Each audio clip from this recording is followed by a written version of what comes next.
What happens when power blinds a person so completely, they forget where it truly comes from?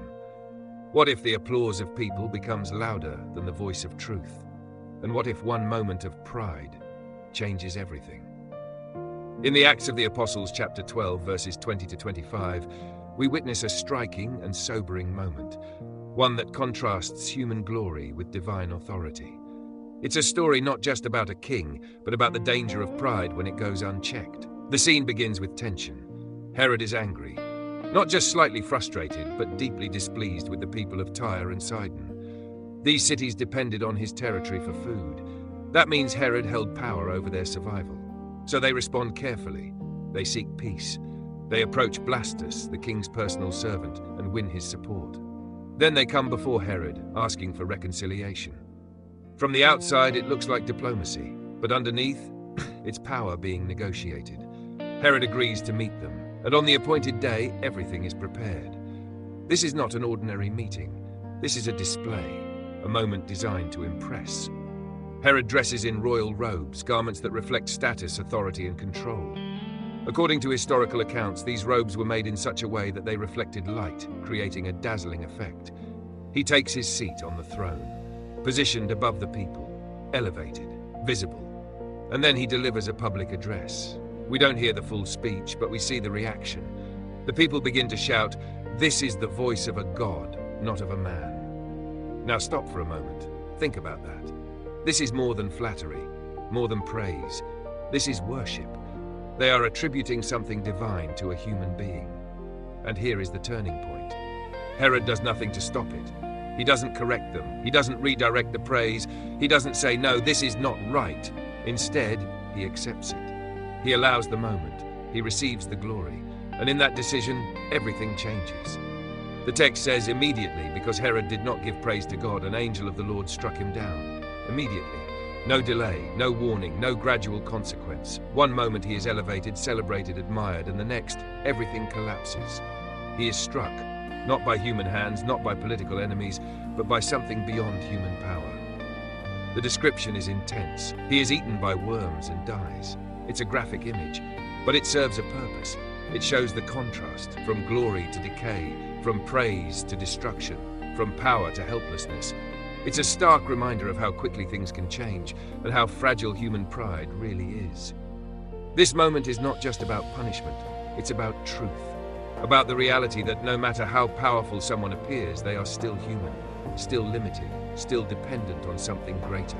Herod's mistake was not in having power, it was in how he responded to it. He allowed praise to replace humility. He allowed admiration to replace awareness. He allowed himself to believe that he was more than he truly was. And that is where danger begins, because pride doesn't always start loudly. Sometimes it begins quietly, in small moments, in subtle acceptance, in the decision not to correct something that we know is not right, and over time it grows, until it takes over.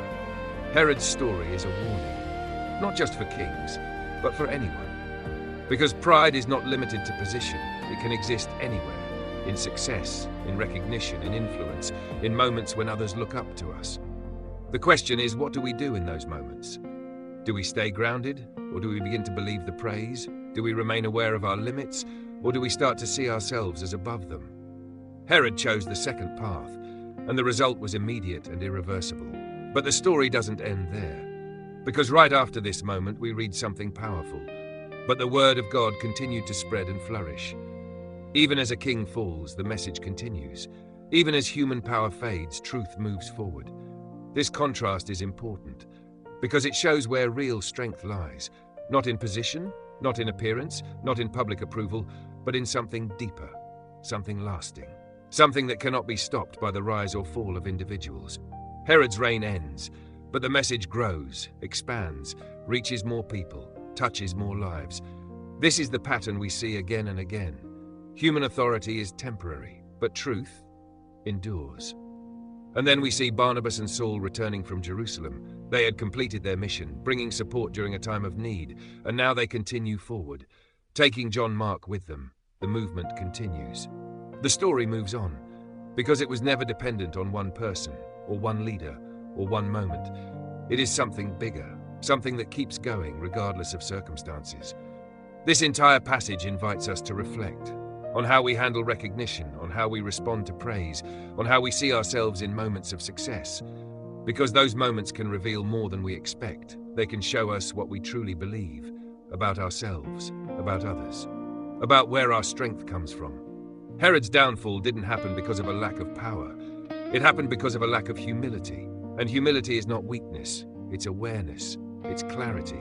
It's understanding that no matter how high we rise, we are still connected to something greater, still dependent, still human. This story also reminds us that appearances can be deceiving. From the outside, Herod looked strong, in control, untouchable. But inside, something was missing. And that absence led to collapse. On the other hand, the early believers may have looked weak, scattered, persecuted, but they carried something stronger, something that continued to grow, even in difficult conditions. This reversal challenges how we define success. Is it what people see, or what endures? Is it about recognition, or about impact? Is it about being elevated, or about being aligned with something true? Herod's story answers these questions clearly, because in the end, what looked strong fell, and what looked small flourished. There's also a deeper lesson here about attention, about where we place it, because what we focus on shapes us. If we focus on praise, we may begin to depend on it. If we focus on image, we may begin to protect it. If we focus on power, we may begin to misuse it. But if we stay focused on truth, on purpose, on something beyond ourselves, we remain grounded, stable, clear. Herod lost that focus, and in doing so, lost everything. This doesn't mean that success is wrong, or that recognition is dangerous by itself. It means that how we handle those things matters. That awareness must remain. That humility must stay present.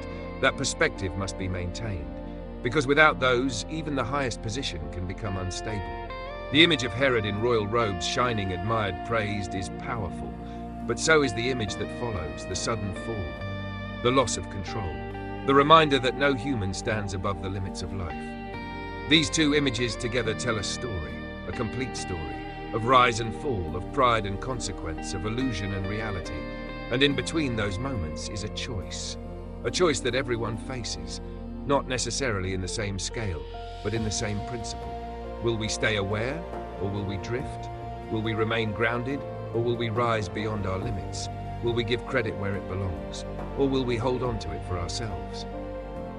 Herod's story shows what happens when that choice goes wrong, but it also points to something better, a different way, a path of humility, of clarity, of alignment with something greater.